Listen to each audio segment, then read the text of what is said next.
राम राम दोस्तों, ज्योतिष के इस विशेष कार्यक्रम में आपका फिर से स्वागत है। इस वीडियो में हम बात करेंगे मासिक राशिफल अप्रैल 2024 की, जो कि मिथुन वालों के लिए, जेमिनाई पीपल के लिए रहेगा। जेमिनाई मंथली प्रेडिक्शंस अप्रैल 2024। अप्रैल 2024 के महीने में जो ग्रहों के परिवर्तन होंगे उनका आपके स्वास्थ्य, रिश्ते, एजुकेशन, कैरियर, नौकरी, बिजनेस, इन सब पर क्या प्रभाव पड़ेगा, इसकी विस्तार से चर्चा इस वीडियो में करेंगे। चंद्र राशि, जन्म की राशि पर यह वीडियो आधारित है। आप इसको लगन की राशि से भी देख सकते हैं। सबसे पहले समझ लेते हैं कि अप्रैल के महीने में ग्रहों की स्थितियां कैसी रहने वाली हैं। तो मिथुन राशि के जो स्वामी बनते हैं, आपके पहले भाव के स्वामी बुध, वो महीने की शुरुआत में मेष राशि में रहेंगे देवगुरु बृहस्पति के साथ 11वें भाव में। उसके बाद 2 अप्रैल को वो हो जाएंगे वक्री, और वक्री रहते हुए ही 9 अप्रैल को वो फिर से उल्टा चलते हुए अपनी जो नीच राशि होती है मीन राशि, उसमें प्रवेश कर जाएंगे आपके 10वें भाव में। और उसके बाद पूरा महीना वो मीन राशि में ही रहेंगे 9 अप्रैल के बाद से। हालांकि 25 अप्रैल को वो फिर से मार्गी हो जाएंगे। शनिदेव की बात करें तो वो आपके भाग्य भाव के स्वामी है और भाग्य भाव में ही गोचर कर रहे हैं अपनी मूल त्रिकोण राशि कुंभ में। देवगुरु बृहस्पति गोचर कर रहे हैं लाभ भाव में मेष राशि में। राहु रहेंगे आपके 10वें भाव में मीन राशि में। और केतु गोचर कर रहे हैं आपके चतुर्थ भाव में कन्या राशि में। सूर्य की स्थिति मीन राशि में रहेगी 10वें भाव में राहु के साथ 13 अप्रैल तक ग्रहण योग बनाकर वो चल रहे हैं। और 13 अप्रैल को सूर्य संक्रांति है, तब सूर्य अपनी उच्च राशि मेष राशि में प्रवेश कर जाएंगे आपके 11वें भाव में। मंगल की स्थिति 9वें भाव में रहेगी शनिदेव के साथ 23 अप्रैल तक कुंभ राशि में। और 23 अप्रैल को मंगल भी राशि परिवर्तन करेंगे, वो भी आपके फिर 10वें भाव में आ जाएंगे राहु के साथ मीन राशि में। शुक्र की स्थिति सुंदर है, शुरू में 24 दिन उच्च के रहेंगे वो मीन राशि में। मालव्य नाम का राजयोग उन्होंने बनाया हुआ है आपके 10वें भाव में। और 24 अप्रैल के बाद शुक्र फिर मेष राशि में प्रवेश कर जाएंगे आपके 11वें भाव में। सूर्य, शुक्र, मंगल और बुध, इन 4 महत्वपूर्ण परिवर्तन को लेकर आने वाला है अप्रैल का महीना। तो सबसे पहले शुरुआत करते हैं, बुध की ही बात करते हैं। तो अधिकतर समय जो आपकी राशि के स्वामी है बुध, वो वक्री रहने वाले हैं 2 तारीख से लेकर 25 तारीख के बीच में अप्रैल के महीने में। आपके 10वें भाव में रहेंगे, 11वें भाव में रहेंगे। तो राशि स्वामी जहाँ उपस्थित होता है वहाँ आपका अधिकतम फोकस रहने वाला होता है उस महीने में। तो अप्रैल में जो आपका फोकस है लगभग पूरा महीना वो कैरियर और इनकम को लेकर रहेगा। बुध आपके चतुर्थ भाव के भी स्वामी है, जो कि आपकी मानसिक स्थिति को दिखाता है। तो आपका जो दिमाग है, मन है, वो ज्यादातर कैरियर और इनकम के मामलों में रहने वाला है। अधिकतर समय वो, क्योंकि नीच राशि में रहने वाले हैं, तो बुध वाणी के कारक हैं, तो वाणी का और डॉक्यूमेंटेशन के कारक हैं। तो डॉक्यूमेंट्स को साइन करते समय अप्रैल के महीने में मिथुन वालों को विशेष रूप से सावधानी रखनी है, नहीं तो नौकरी में इस कारण आपको परेशानी हो सकती है। इम्यूनिटी सिस्टम भी आपका कमजोर रहेगा। स्वास्थ्य का विशेष तौर पर ध्यान रखें। त्वचा या एलर्जी इस तरह की कोई समस्या है तो वो परेशानी बढ़ सकती है। सूर्य भी 13 तारीख तक राहु के साथ रहने वाले हैं। तो अगर हृदय से संबंधित, आंखों से संबंधित समस्याएं हैं तो वहां भी आपको सावधानी रखनी होगी। कैरियर, नौकरी की बात करें तो उसे 10वें भाव से देखा जाता है। 10वें भाव में सूर्य, बुध, शुक्र, राहु रहेंगे। और 23 अप्रैल के बाद मंगल भी 10वें भाव में प्रवेश कर जाएंगे। तो 10वें भाव मिथुन वालों के लिए काफी एक्टिव रहने वाला है अप्रैल के महीने में। 13 अप्रैल तक सूर्य और राहु का वहां पर ग्रहण योग है। तो भी आपको मेहनत ज्यादा करनी होगी, क्योंकि सूर्य तीसरे भाव के स्वामी है। तीसरा भाव आपके साहस, करेज, आपकी मेहनत को दिखाता है। अगर ग्रहण योग में सूर्य है तो आपको हम्बल रहना चाहिए और ईगो से आपको बचना चाहिए, नहीं तो वर्क प्लेस पर आपके जो सीनियर्स हैं, कोवर्कर्स हैं, उनके साथ आपके संबंध खराब हो सकते हैं। यदि आपकी सूर्य की, बुध की या राहु की महादशा, अंतरदशा चल रही है, तो अप्रैल में उतार चढ़ाव आपको कैरियर में देखने को मिलेंगे। चुनौतियां आपकी बढ़ सकती है। हो सकता है मेहनत का परिणाम आशा अनुरूप ना मिले। 9 अप्रैल से पहले आपकी राशि के स्वामी बुध, वो लाभ भाव में रहेंगे मेष राशि में देवगुरु बृहस्पति के साथ। बृहस्पति आपके साथ हुए और 10वें भाव के स्वामी है, व्यापार और कैरियर भाव के स्वामी है। तो ये आपको फायदा दिला सकते हैं। साथ ही में शुक्र काफी सुंदर स्थिति में है अप्रैल के महीने में। 24 अप्रैल से पहले वो अपनी उच्च राशि मीन में रहेंगे आपके 10वें भाव में। वो त्रिकोण के स्वामी है, पंचम भाव के और 12वें भाव के स्वामी भी हैं।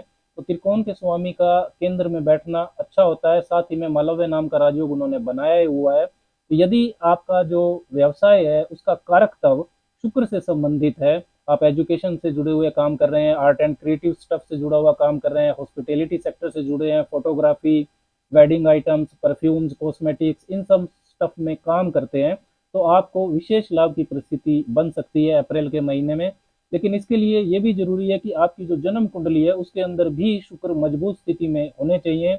और शुक्र की अगर आपको दशा अंतरदशा चल रही है तभी आपको ये लाभ दिखाई देंगे। आपके नवम भाव की बात करें तो वहां पर मंगल और शनि की युति रहेगी 23 अप्रैल से पहले।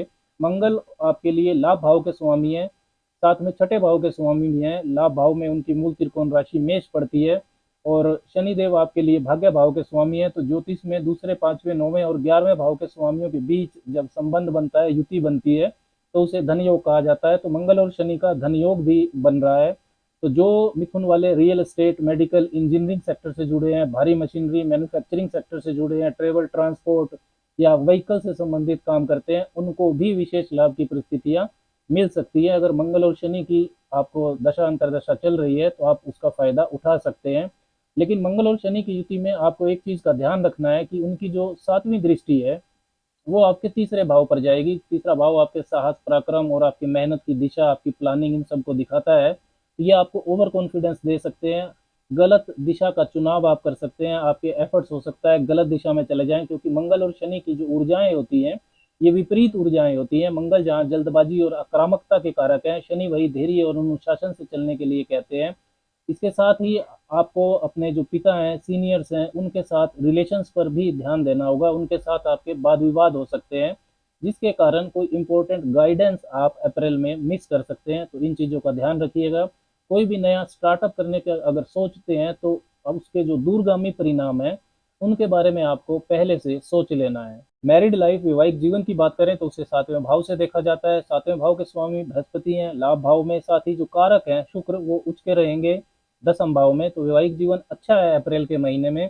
आपका जीवन साथी यदि वर्किंग है तो महीने की शुरुआत से ही उनका लाभ भी बढ़ सकता है। यदि जीवन साथी के साथ मिलकर आप कुछ काम करते हैं तो अप्रैल के महीने में आपको अधिक फायदा हो सकता है, आपका सोशल सर्कल भी बढ़ेगा। इसके अलावा माता पिता के साथ, भाई बहनों के साथ, जो भी आपका पारिवारिक पक्ष है उसमें काफी उथल पुथल अप्रैल के महीने में हो सकती है, क्योंकि चौथे भाव में आपके केतु गोचर कर रहे हैं। साथ ही सूर्य, शुक्र, बुध, राहु और 23 अप्रैल के बाद मंगल जब दसम भाव में ये सब रहेंगे तो उनकी जो दृष्टियां हैं सातवीं वो आपके चतुर्थ भाव पर रहेगी। तो आपको पेशेंस लेवल बनाए रखना है पारिवारिक मामलों में, वहां पर आपको धैर्य रखना होगा, वाद विवाद से दूर रहें। लव लाइफ की बात करें तो उसे पंचम भाव से देखा जाता है। तो महीने की शुरुआत में बुध और गुरु लाभ भाव में होंगे तो उनकी सातवीं दृष्टि आपके पंचम भाव पर आएगी, तो रिलेशन अच्छा रहेगा, म्यूचुअल अंडरस्टैंडिंग आपकी बढ़ेगी। राशि स्वामी बुध और कारक शुक्र, साथ में शुक्र पंचम भाव के स्वामी भी हैं तो वो काफी समय साथ भी रहने वाले हैं। तो अच्छा है महीना अप्रैल का रिलेशंस के लिए। 23 अप्रैल के बाद मंगल जब आपके दसम भाव में होंगे तो उनकी आठवीं दृष्टि आपके पंचम भाव पर आएगी। 23 अप्रैल के बाद आपके वाद विवाद हो सकते हैं, उस वक्त आपको ध्यान रखना होगा। फॉरेन ट्रैवल, फॉरेन सेटलमेंट को अगर देखें तो उसे 12वें भाव से देखा जाता है। 12वें भाव के स्वामी शुक्र बनते हैं जो कि उच्च के हैं दसम भाव में, तो राहु के साथ हैं। तो अच्छा महीना है फॉरेन ट्रैवल को लेकर, कैरियर और एजुकेशन को लेकर आप ट्रैवल कर सकते हैं। बुध हालांकि वक्री हैं और राहु भी शुक्र के साथ हैं, तो डॉक्यूमेंट्स की गलतियों से आपको बचकर रहना है। मंगल और शनि भी 23 अप्रैल तक साथ रहेंगे, तो यात्राओं में आपको स्वास्थ्य समस्या को लेकर तो सावधानी रखनी ही है। क्या उपाय मिथुन वालों को करने चाहिए अप्रैल के महीने में? तो हर रोज 2 मंत्रों का 10-10 मिनट जप आपको करना बेहद शुभ परिणाम देगा। ओम गम गणपते नमः पहले 10 मिनट और उसके बाद 10 मिनट आपको ओम बुम बुद्धाय नमः इनका जप करना चाहिए। मंगलवार को गुड़ का दान करना भी आपके लिए बेहद शुभ है और चींटियों को भुना हुआ मीठा आटा डालना भी आपको बेहतर परिणाम देगा। राम राम।